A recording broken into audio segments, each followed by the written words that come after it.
उत्तर प्रदेश की राजनीति में एक बार फिर सियासी सरगर्मी बढ़ने वाली है। विधानसभा का मानसून सत्र 3 अगस्त यानी सोमवार से शुरू होने वाला है, लेकिन सत्र शुरू होने से पहले ही सियासी पारा चढ़ चुका है। समाजवादी पार्टी के अध्यक्ष अखिलेश यादव ने प्रेस कॉन्फ्रेंस कर राज्य सरकार पर तीखा हमला बोला और साफ कर दिया कि सत्र भले ही छोटा हो, लेकिन मुद्दे बड़े होंगे, सवाल भी बड़े होंगे और टकराव भी बड़ा होगा। नमस्कार, मैं हूं पंकज मिश्रा और आप देख रहे हैं न्यूज स्टेट।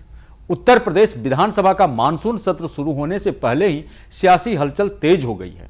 समाजवादी पार्टी के अध्यक्ष अखिलेश यादव ने प्रेस कॉन्फ्रेंस पर राज्य सरकार के खिलाफ कई गंभीर मुद्दे उठाए हैं। उन्होंने कहा कि भले ही सत्र की अवधि कम हो, लेकिन उनकी पार्टी जनता से जुड़े हर अहम सवाल को सदन में मजबूती से उठाएगी।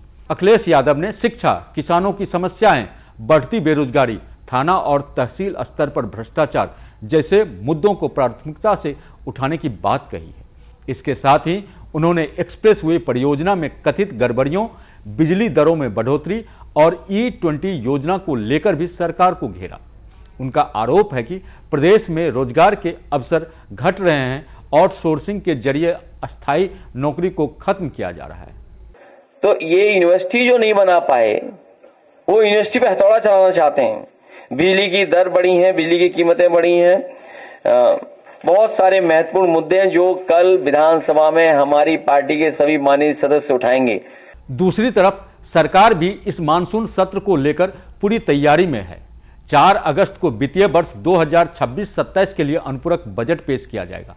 माना जा रहा है कि आने वाले चुनावों को ध्यान में रखते हुए इस बजट में कुछ लोक लुभावन योजनाओं की घोषणा की जा सकती है।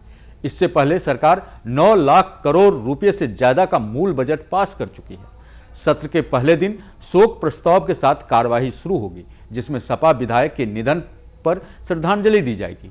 इसके बाद 4 अगस्त को बजट पेश होगा, 5 को विधायी कार्य और 6 अगस्त को बजट पर चर्चा के बाद इसे पारित किया जाएगा। सत्र इसका सभी माननीय हमारे जो सदस्य गण होते हैं उनको इंतजार भी रहता है और प्रदेश की जनता को भी इंतजार रहता है। यह सत्र बहुत महत्वपूर्ण है। इसमें विधायी कार्य के साथ साथ अनुपूरक भी आने वाला है प्रदेश की जनता के जीवन को खुशहाल बनाने के लिए। और हम लोग तो विपक्ष से यही चाहते हैं कि वह उनके पास जो मुद्दे हैं वो सदन के अंदर लेकर के आवें। सरकार उनका जवाब देने के लिए तैयार है। चर्चा सार्थक हो, सदन का समय बर्बाद ना होने पावे, यही हम लोगों की अपेक्षा रहती है और यही हम अपील भी करते हैं। इस सत्र में केवल बजट ही नहीं, बल्कि कई अहम रिपोर्ट और विधेयक भी पेश किए जाने की संभावना है। भारत के नियंत्रक एवं लेखा महापरीक्षक यानी कैग की रिपोर्ट के साथ साथ संबल हिंसा की जांच के लिए गठित न्यायिक आयोग की रिपोर्ट भी सदन में रखी जा सकती है। यह रिपोर्ट राजनीतिक रूप से काफी संवेदनशील मानी जा रही है और इस पर सदन में तीखी बहस होने की संभावना है। सरकार ने जहां अपने एजेंडे को आगे बढ़ाने की कोशिश करेगी, वहीं विपक्ष इन मुद्दों को लेकर सरकार को घेरने की पूरी तैयारी में है। देखिए, डेवलपिंग सोसाइटी में मांग होना स्वाभाविक है, इसमें गलत कुछ भी नहीं है। लेकिन योगी सरकार में 10 साल में बहुत से कीर्तिमान बनाए और हर तरह से प्रदेश लॉ एंड ऑर्डर हो चाहे डेवलपमेंट हो, हर तरह से प्रदेश आज तरक्की के मार्ग पर बहुत तेजी से अग्रसर है। राजनीतिक जानकारों का मानना है कि भले ही यह सत्र केवल 4 दिन का हो, लेकिन इसकी गूंज काफी दूर तक जाएगी। आरोप प्रत्यारोप, हंगामा और तीखी बहस इस सत्र को खास बना सकते हैं।